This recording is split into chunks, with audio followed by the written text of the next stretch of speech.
കമ്മീഷനെ ഉപയോഗിച്ച് വളഞ്ഞ വഴിയിലൂടെ കേന്ദ്ര സർക്കാർ പൗരത്വ നിയമം നടപ്പാക്കാൻ ശ്രമിക്കുന്നുവെന്ന ആരോപണങ്ങളെ സാധൂകരിക്കുന്ന ചില വിവരങ്ങൾ വെളിപ്പെടുകയാണ്. SIR-ൽ പ്രവാസികൾ നൽകിയ അപേക്ഷകൾ തെരഞ്ഞെടുപ്പ് കമ്മീഷൻ കൂട്ടത്തോടെ തള്ളിയതായ റിപ്പോർട്ടാണ് ഏറ്റവും ഒടുവിൽ പുറത്തുവരുന്ന വിവരം. ബന്ധുവിന്റെ എപ്പിക് നമ്പർ രേഖപ്പെടുത്തിയില്ല, ജനന സ്ഥലം ചേർത്തില്ല തുടങ്ങിയ കാരണങ്ങൾ പറഞ്ഞാണ് വോട്ട് വെട്ടിയതെന്നാണ് റിപ്പോർട്ടിൽ പറയുന്നത്.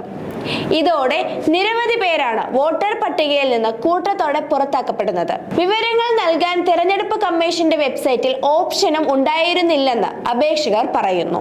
ബന്ധുവിന്റെ എപ്പിക് നമ്പർ രേഖപ്പെടുത്തിയില്ല എന്നാണ് ഒമാനിൻ പ്രവാസിയായ എറണാകുളം സ്വദേശിനിയുടെ ഫോം 6A പ്രകാരം നൽകിയ അപേക്ഷ നിരസിച്ചതിന് കാരണമായി കമ്മീഷൻ വെബ്സൈറ്റിൽ പറയുന്നത്. എന്നാൽ ബന്ധുവിന്റെ എപ്പിക് നമ്പർ നൽകാൻ ഫോം 6A-യിൽ ഓപ്ഷൻ ഇല്ലെന്ന് ഇവർ പറയുന്നു. ഫോം 6-ൽ ഈ ഓപ്ഷൻ ഉണ്ട്. പ്രവാസി അപേക്ഷകർക്കും ഇതിന് സമാനമായ ഓപ്ഷൻ വേണമെന്ന ആവശ്യം നേരത്തെ ഉയർന്നിരുന്നു എങ്കിലും കമ്മീഷൻ അത് പരിഗണിച്ചില്ലെന്ന് അപേക്ഷകർ ആരോപിക്കുന്നു.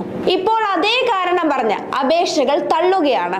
അപേക്ഷകന്റെ ബൂത്ത് മാറി എന്ന കാരണം പറഞ്ഞാണ് സൗദിയിൽ പ്രവാസിയായ എറണാകുളം സ്വദേശിയുടെ അപേക്ഷ തള്ളിയത്. ഇലക്ടറൽ രജിസ്ട്രേഷൻ ഓഫീസറാണ് 6A അപേക്ഷകൾ ബൂത്ത് ലെവൽ ഓഫീസർമാർക്ക് അയക്കുന്നത്. ഇതേ ERO-മാർ തന്നെയാണ് ബൂത്ത് മാറി എന്ന കാരണം പറഞ്ഞ് അപേക്ഷകൾ തള്ളുന്നതും എന്നത് പ്രത്യേകം ശ്രദ്ധിക്കേണ്ടതാണ്. ഇന്ത്യക്ക് പുറത്ത് ജനിച്ചവരിൽ നിന്ന് ലഭിച്ച അപേക്ഷകളാണ് ജനനസ്ഥലം രേഖപ്പെടുത്തിയില്ല എന്ന കാരണത്താൽ തള്ളിയതിൽ ഭൂരിഭാഗവും. എന്നാൽ വിദേശത്ത് ജനിച്ചവർക്ക് ജനനസ്ഥലം ഓൺലൈനായി ചേർക്കാൻ കമ്മീഷൻ അവസരം നൽകിയിരുന്നില്ലെന്നും അപേക്ഷകർ പറയുന്നു. നേരിട്ട് അപേക്ഷ നൽകിയവരുടെ അപേക്ഷയാണ് നിലവിൽ തള്ളിയിരിക്കുന്നത്. അതേസമയം ഇക്കാര്യത്തിൽ എന്തെങ്കിലും പ്രതികരണം നടത്താനോ പ്രതിഷേധം രേഖപ്പെടുത്താനോ രാഷ്ട്രീയ പാർട്ടികൾക്കോ സമുദായ നേതൃത്വങ്ങൾക്കോ സമയമോ താല്പര്യമോ ഇല്ലെന്നതാണ് ഏറെ വിചിത്രം. ഇതിനിടെ കാസർഗോഡ് ജില്ലയിലെ മുസ്ലിം വോട്ടുകൾ തള്ളിക്കളയുമെന്ന ഭീഷണിയുമായി BJP ജില്ലാ പ്രസിഡന്റ് അശ്വനി രംഗത്ത് വന്നതും തെരഞ്ഞെടുപ്പ് കമ്മീഷന്റെ നിലപാടുകളും തമ്മിൽ ഏറെ സാമ്യമുള്ളതും ശ്രദ്ധിക്കാതെ പോകരുത്. ഫോം 7 ഉപയോഗിച്ച് വോട്ടുകൾ തള്ളിക്കളയുമെന്നാണ് BJP ജില്ലാ നേതാവ് ML അശ്വനിയുടെ ഭീഷണി.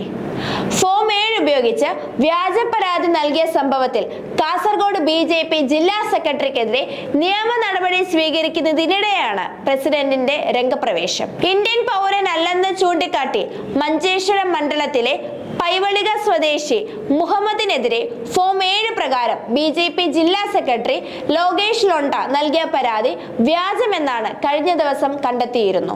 ഇതേ തുടർന്ന് പരാതി നൽകിയ ലോകേഷ് ലോണ്ടയ്ക്കെതിരെ കേസെടുക്കാൻ ജില്ലാ കളക്ടർ നിർദ്ദേശിക്കുകയും ചെയ്തിരുന്നു. ഇതിന് വിശദീകരണവുമായി രംഗത്തെത്തിയപ്പോഴായിരുന്നു BJP ജില്ലാ പ്രസിഡന്റിന്റെ ഭീഷണി. പരാതി നൽകിയ ലോകേഷ് ലോണ്ട തെരഞ്ഞെടുപ്പ് കമ്മീഷന്റെ ഹിയറിംഗിൽ ഹാജരായിരുന്നു. എന്നാൽ ആരോപണം തെളിയിക്കാൻ സഹായിക്കുന്ന ഒരു തെളിവും BJP നേതാവിന് നൽകാനായില്ല. തെറ്റായ വിവരങ്ങൾ ഉൾപ്പെടുത്തിയതായാണ് BJP നേതാവ് പരാതി നൽകിയതെന്ന് കണ്ടെത്തിയതായി കളക്ടർ പറഞ്ഞു. മുഹമ്മദിന്റെ പേര് നിലവിലെ പട്ടികയിൽ നിലനിർത്താൻ തെരഞ്ഞെടുപ്പ് രജിസ്ട്രേഷൻ ഓഫീസർ ഉത്തരവിടുകയും ചെയ്തിട്ടുണ്ട്.